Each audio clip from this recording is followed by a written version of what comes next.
Welcome back to We Need to Talk. A Florida Gator legend, first-round pick by the St. Louis Rams, two-time Pro Bowler, and part of the greatest show on turf. Our friend, Super Bowl champion, Kevin Carter, joins us now. Kevin, welcome. Thank you for coming on the show. Thanks for having me on. I see all those old pictures, and I'm like, who is that guy? But you know what? Those are wonderful memories from yesteryear.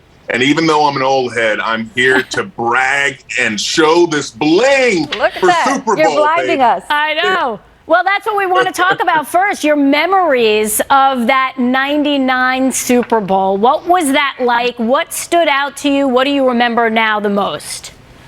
It was an absolute whirlwind of a time. It was 22 years ago, and people that are older often in your lives will tell you that things like this, memories that you make, will mean more as the time and the years go by, and they weren't wrong. That was a storybook year in my life. If you think of your life in chapters, that year couldn't have been any better. I found out that I was going to have my son, who's a junior at Dartmouth right now, playing football. I found out also that we were going to go to Super Bowl the morning of the morning of the championship game. I found out we were going to have my son. I led the league in sacks that year. We had the Kurt Warner greatest show on turf. The rest is history. It couldn't have been any better of a moment in time, but also to cap it off with a win. One of the hardest fought, one of the best Super Bowls in history that I'm blessed to be a part of. Just wonderful memories, so much love, camaraderie, the esprit de corps on that team. That team had the quality that if you bottle it, you could be a rich man, because we had love on that team. We had togetherness, and hopefully the Rams this year have it too. Well, Kevin, as you talk about that nostalgia and the Rams now back in the Super Bowl, how connected do you still feel to the franchise? I still really feel connected because they do an excellent job of reaching out and keeping the ties. It would be somewhat of a discrepancy, I think, because I played for the St. Louis Rams and this is the Los Angeles Rams, but they've done such a great job of keeping the Rams family together. I mean, having brought that championship home for the franchise, believe me that the LA Rams have plenty of love for us old St. Louis guys that won that championship so many years ago. It's a wonderful fraternity just amongst pro football players, but on a team that you won a championship with, like I said, those memories, they never die. They just get sweeter with time.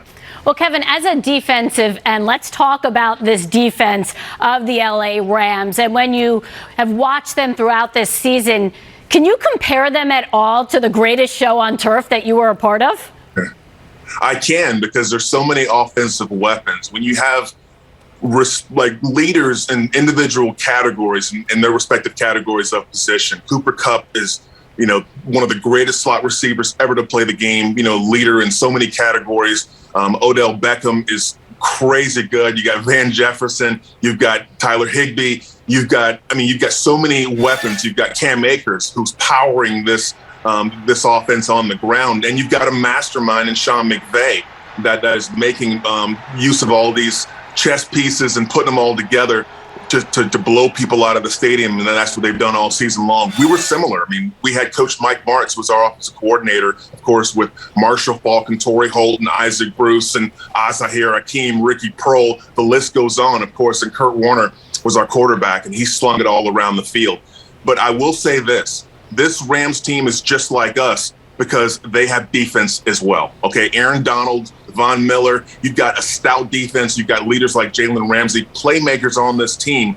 This team is complete from top to bottom. There really isn't a weakness, and I think that's the biggest similarity between this team and our 99 World Championship team. Well, Kevin, as you talk about defense, the Bengals definitely have a defense you can't turn your nose up at either. And you mentioned Aaron Donald and Von Miller. They have Sam Hubbard and Trey Hendrickson. He had 14 sacks this season. I know you had 17 that 99 year. What do you think about this Bengals defense? Well, they have the ability to get to the quarterback, but I think the biggest thing about this defense is their collective football IQ and their ability to translate adjustments during halftime into the second half of the game. I mean, seeing what they were able to do to the Kansas City Chiefs in the second half. I mean, you're talking about Eric Bieniemy. You're talking about Andy Reid. This is the number one offense in the league in so many categories, such explosive weapons. But to see them stymied the way they were in the second half, that's a huge deal. That's what this Bengals defense can bring to this game. So Sean McVay better be smart, and he better be ready for a halftime adjustment that might affect the rest of the game in the second half. Well, you talk about the Bengals defense, the Bengals offense, and we know what Joe Burrow, Joe Cool, Joe Shiesty, whatever you want to call him, has done so far this season. But the key, as we all know, is protecting Joe Burrow. 50 sacks this season. Yeah. We know 9 against the Titans in the playoffs. So as a defensive end, and I'm sure with Aaron Donald, they must be licking their chops right now. It's sort of the law of diminishing returns. It's almost like, something's got to give. And even though he was sacked, 9 times versus the Titans, they still won the game. Joe Burrow is going to stand in there, okay? Joe Speezer, whatever you want to call him, he's got plenty of swag, and he is not scared. He will stand in and deliver the football. He'll do whatever it takes to get a win. But therein lies the danger as well, because Aaron Donald, look, what makes him so good is the fact that his football IQ is combined with one of the strongest, quickest individuals in the game for our time in this sport. The fact that he's processing so quickly, he's going to be hitting Joe Burrow before he can get the ball off half the time. So you better devise a scheme to deal with that pass rush, because him getting sacked 9 times, to me, doesn't equal the win for the Bengals on Super Bowl 56 Sunday. As you talk about the pass rush, obviously LA playing almost a home game. How much do you feel the crowd will be a factor in this one, with Cincy having to travel and play in an adverse environment? Super Bowls are unlike any other environment. It's not really like a home game, and I know it's a home game, so to speak, for the Rams, but you've got so many other elements that are there. I mean, just the star power alone that's filling the stands isn't like your normal PSL ticket holders that come support their team every weekend. So this is not going to be, I think, a lopsided, cheering, or, you have to use a silent count. I mean, they may find out news about something else, and the crowd may be cheering about something else that they saw on Twitter or saw on CBS or something else.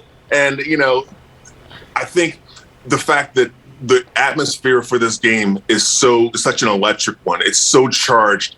And it is the biggest game of your life to date. I know people always say that, it's the next game is the biggest one. No. As you walk away from this game, and when you're 50, like yours truly, you'll be happy if you're holding up one of these and you took the chance to make a memory of a lifetime. So, Kevin, who is going to hold up one of those when this is all said and done? You got to give us your prediction before leaving. Okay.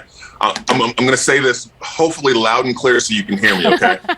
We're going to zoom in right there. That's who's going to win the game, the Rams.